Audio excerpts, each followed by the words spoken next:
Syria's opposition says more than 14,000 people have been killed in the government's 15-month crackdown.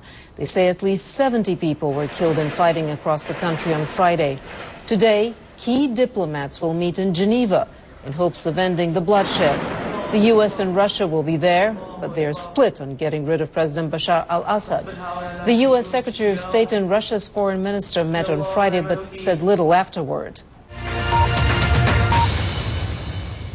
Artillery pounds a suburb of Syria's capital.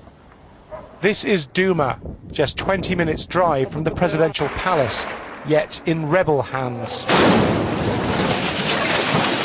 The regime's trying to seize it back.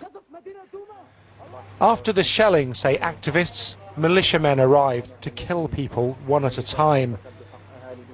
In this house, the bodies of men, women and children are piled up, 3 generations.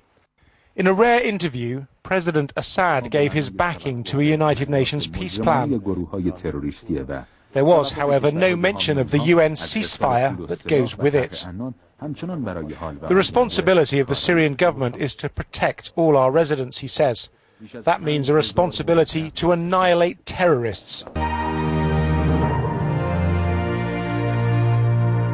Russian Foreign Minister Sergei Lavrov held talks with U.S. Secretary of State Hillary Clinton ahead of a UN meeting in Geneva.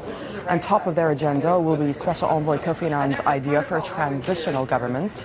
A senior official says differences remain between the U.S. and Russia, but there is some optimism. I can surely say that we have a very good chance to find common ground and to outline a way forward at the conference in Geneva tomorrow in order to mobilize all the outside players to create necessary conditions to fulfill Kofi Annan's plan by efforts of all Syrian parties.